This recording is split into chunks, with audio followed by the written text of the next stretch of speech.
병원 수술실에 CCTV를 의무적으로 설치하는 법안을 놓고 여야의 공방이 이어지고 있습니다. YTN이 리얼미터에 의뢰해서 여론을 조사한 결과 응답자 10명 가운데 8명 가까이가 수술실 CCTV 설치에 찬성하는 것으로 나타났습니다. 네, YTN 의뢰로 리얼미터가 실시하는 주간 집계 결과 문재인 대통령의 국정수행 긍정평가는 40%에 육박했고 국민의힘 정당 지지도는 출범 이후 최고치를 기록했습니다. 지난 한 주 여론의 움직임 전문가와 함께 자세히 짚어보겠습니다. 이택수 리얼미터 대표 나오셨습니다. 어서 오십시오. 네, 안녕하세요. 대표님 먼저 수술실 CCTV 관련 여론조사 결과 봐야 될 것 같은데 설치에 찬성하는 여론이 압도적인 것 같습니다. 네, 최근 병원에 수술실 내 CCTV 설치를 두고 의료사고 대비 등을 위해 필요하다는 의견이 있는가 하면은 또 의료진을 위축시켜서 국민에게 손해가 될 것이라는 의견이 있었기 때문에 이에 대해서 YTN 의뢰로 지난 금요일 날 리얼미터가 조사를 했습니다. 네. CCTV 수술실 내 설치에 대해서 찬성 의견이 10명 중에 8명가량으로 나타났고요. 반대는 10명 중에 한 2명 정도로 나타났습니다. 약 1년 전에도 이와 비슷한 여론조사가 있었는데 이때도 찬성 비율이 상당히 높았죠. 네, 저희가 2020년 7월, 그러니까 한 11개월 전에 동일한 내용으로 조사를 했었는데요. 당시보다 찬성 의견이 한 5%포인트가량 높아졌고요. 반대 의견은 그거보다 살짝 낮아진, 한 7%포인트 낮아진 수치를 높아진 수치를 기록해서 찬반 의견이 둘 다 높아졌고 잘 모르겠다는 의견이 당시에는 15%였는데 3.6%로 크게 줄어든 것으로 나타났습니다. 네, 구체적으로 하나하나 짚어보겠습니다. 지지 정당별로는 어떤 차이가 있었습니까? 지정당별로는 민주당 지지층에서 매우 찬성 의견이 높게 나타났습니다. 96.2%, 뭐 100명 중에 96명가량이니까요. 매우 높은 수치인데요. 그 작년 조사보다도 한 10%포인트 높아졌습니다. 그리고 국민의힘 지지층에서는 68.6%, 양당 지지층의 온도차가 좀 있었죠. 지난주 이재명 경기도지사와 이준석 당대표 간에 이와 관련한 또 의견, 입장이 좀 갈리는 그런 모습을 나타냈기 때문에 민주당 지지층 그리고 근데 이념 성향별로는 이제 진보층도 90%를 넘어서서 지정당별, 이념 성향별 온도차가 확연하게 나타났습니다. 네, 뭐 지역이나 연령과 상관없이 또 찬성한다는 응답이 우세했는데 이 부분도 자세하게 좀 짚어주실까요? 네, 지역별로는 뭐 고르게 한 80% 안팎 찬성 의견이 높게 나타났는데요. 그 중에서는 이제 대전, 충청 그리고 서울 그리고 작년에 이제 이 부분이 이슈가 됐던 게 이제 부산에서의 의료 사고 때문이었는데 부산, 울산, 경남에서도 79.4%로 다른 지역에 비해서는 높은 편이었고 또 민주당이 높았던 만큼 광주 전라 지역에서도 80% 가까이 높았습니다. 그리고 성별로는 남성보다는 여성이 7%포인트 가량 높았고요. 근데 연령대별로는 30대가 가장 높았습니다. 93.3%로 나타나서 그 다른 연령대 50대가 그 다음이었는데 81.8%였으니까 50대보다도 한 12%포인트 가까이 높게 나타났고요. 그 다음이 40대 또 이제 60대, 20대 이런 순으로 나타났습니다. 작년에 아까 말씀드린 부산에서의 사고가 그 5살 남자 아이의 편도 제거 수술이었는데 당시에 이제 5살 남자 아이의 부모 연령대가 30대였거든요. 그래서 이번 조사에서 30대가 무려 93.3%가 찬성하는 것으로 나타나서 가장 높은 수치를 기록했습니다. 네, 어린 자녀를 두고 있는 연령대층에서 특히 찬성 비율이 높았다 이런 말씀이신 겁니까? 네. 알겠습니다. 일단 어떻게 보면 그 전반적으로 이 CCTV 수술실 CCTV 설치에 대한 찬성 여론이 압도적으로 높은 상황인데 국민의힘 쪽에서는 상대적으로 신중한 그 입장을 유지를 하고 있지 않습니까? 이런 여론이 계속 유지가 됐을 경우에 국민의힘 입장에서는 좀 부담이 될 수밖에 없을 것 같습니다. 그렇습니다. 지금 여론조사가 이제 10명 중에 8명가량인 거는 보통 저희가 현안 이슈 조사를 할 때 이렇게 높은 현안이 많지는 않거든요. 특히 이게 민주당과 이제 국민의힘의 입장 차이로 이게 확정이 된다라고 하면 국민의힘에서는 부담스러울 수밖에 없는데 이준석 당대표도 이제 반대 의견은 아닌 것 같고요. 의료계에서 워낙 지금 반대가 이제 선명하니까 그래서 환자 인권 침해라든지 아니면 의사와 환자의 불신 문제 이런 부분들을 어떻게 또 줄일 수 있는지 이런 부분들에 대한 고민을 해보자는 취지인 것 같습니다. 그래서 그런 부분에 있어서 조금 더 의료계하고 대화를 해서 설득을 좀 하고 추진을 하자 이런 입장인 것 같으니까요. 뭐 시간의 문제이지 여론이 워낙 압도적이기 때문에 네. 그쪽으로 가지 않을까 예상이 되고 있습니다. 네. 그렇습니다. 현안 조사 결과 분석을 해봤고요. 이어서 대통령 국정수행 평가도 함께 이야기를 나눠보겠습니다.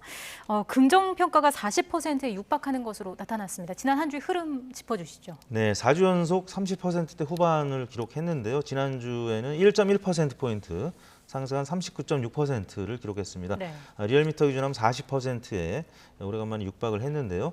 다른 조사 기관들은 40% 이제 초반으로 나오는 결과들도 있는데 리얼미터 기준하면 39.6%로 근래 들어서는 가장 최고치를 기록했습니다. 그리고 부정평가도 56.7%로 4주 연속 50% 후반으로 지난 5월 3주차까지는 60%대 초반이었는데 그때보다는 이제 많이 하락한 수치를 나타냈는데 역시 이제 G7 방문 성과에 대한 평가 좀 이제 국민의힘 전당대회 컨벤션 효과에 가려진 측면이 있었고 또 과거에 대통령들의 G20 정상회담 등에 대해서 언론 보도에 좀 적었다 이런 지적이 있은 다음에 G7 정상회의 평가 보도도 이어졌고 지난주에 네. 또 스페인 정상회담 관련된 보도가 좀 많이 나온 편이었습니다. 그래서 지지율이 이번 주에도 강세를 나타낸 것 같습니다. 네.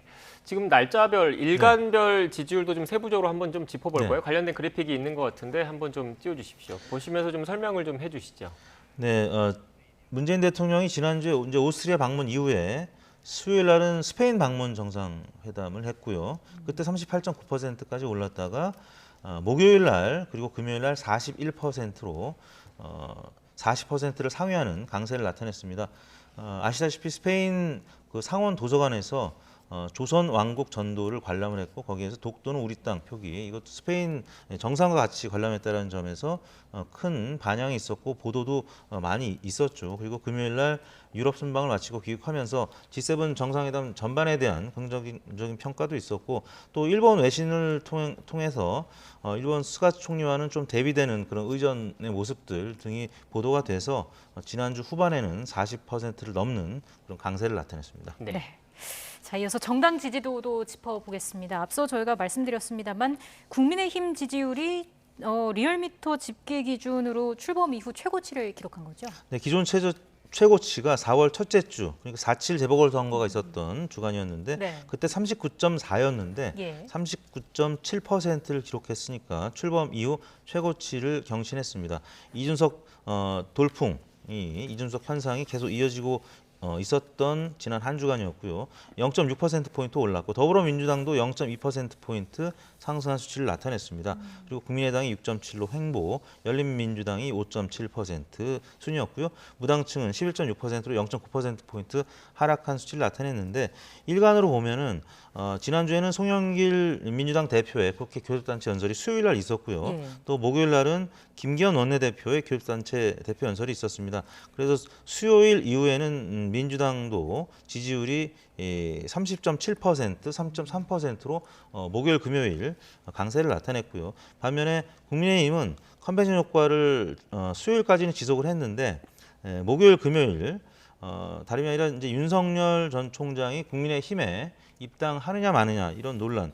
이제 대변인이 결국 1신상회의로 이제 사임을 했지만 번복하는 그런 모습들도 있었고 그러면서 국민의힘 지지율이 주 후반에는 약세를 기록해서 36.3%까지 빠지는 모습을 나타냈습니다. 네.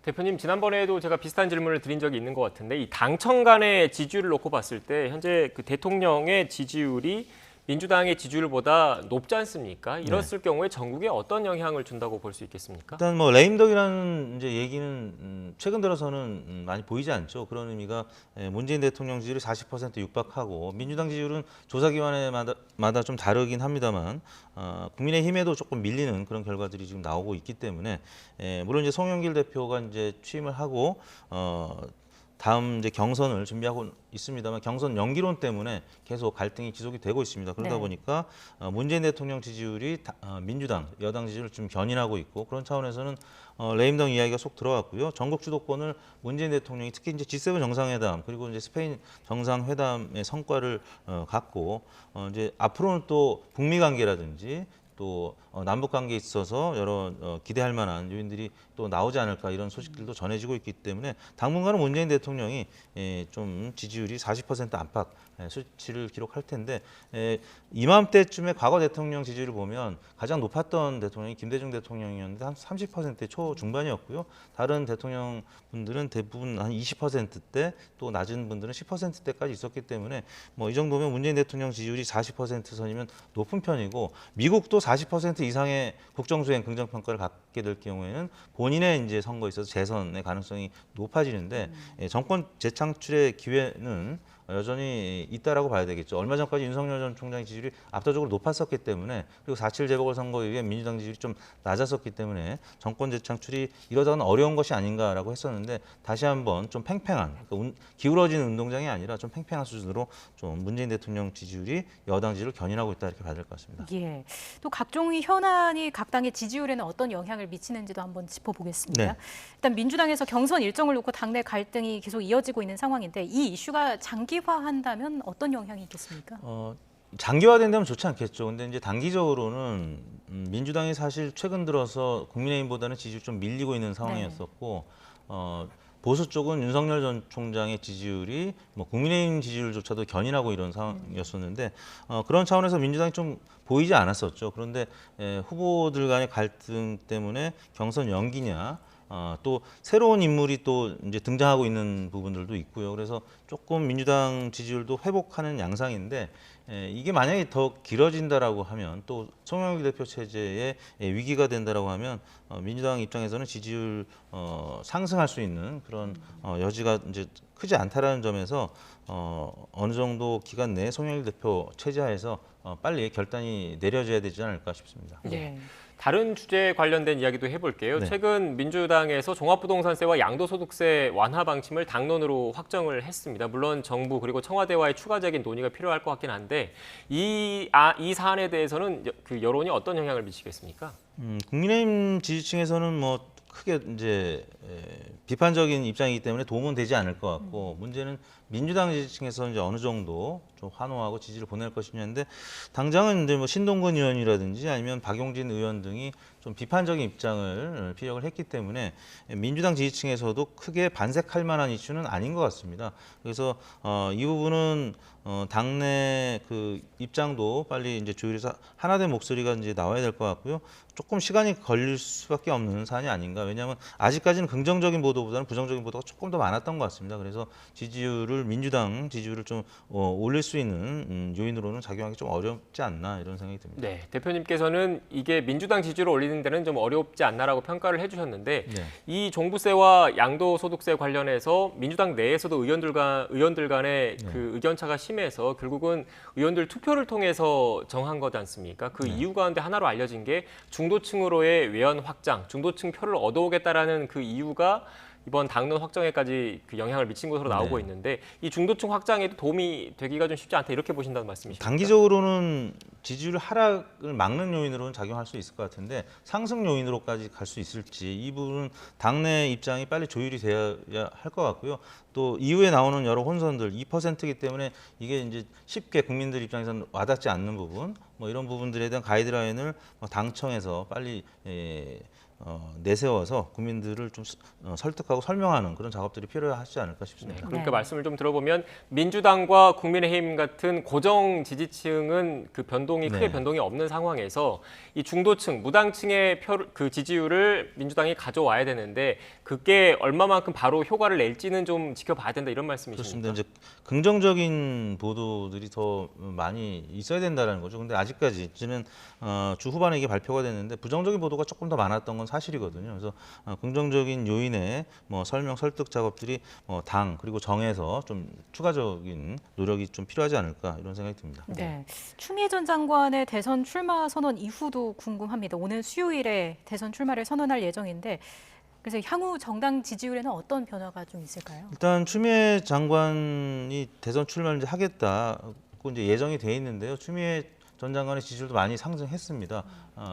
열린민주당 그리고 더불어민주당 내에서 이제 검찰 개혁을 강하게 요구하는 친문 성향의 지지층들이 지지를 보내고 있는 건데요. 추미애 전 장관의 지지율은 또 윤석열 전 총장의 지지율과도 맞물려 있을 겁니다. 윤석열 전 총장의 지지율이 최근 들어서 약간 머뭇하는 그런 모습을 보였는데 만약에 이제 혹시나 하락하는 그런 모습을 보이게 된다면 추미애 전 장관의 지지율은 또 반작용으로 상승할 수도 있고 그럴 경우에는 민주당 지지율도 같이 동반 상승할 수 있는데 윤석열 전 총장이 대변인이 이제 그만두고 나서 아까 이제 전 국무조정실장도 영입을 했다는 보도가 나왔는데 국민의힘에 입당을 하거나 뭐 새로운 긍정적인 보도가 나온다라고 하면 또 다른 데 양상이 될 수도 있기 때문에 이 부분은 윤석열 전 총장의 지지율과 연관이 있다고 보고 좀 상황을 지켜봐야 될 것 같습니다. 네, 알겠습니다. 윤석열 전 총장의 지지율 추이까지 한번 살펴봐야 된다는 말씀이셨던 것 같습니다. 지금까지 이택수 리얼미터 대표와 여론 관련된 이야기 나눴습니다. 오늘 말씀 고맙습니다. 감사합니다.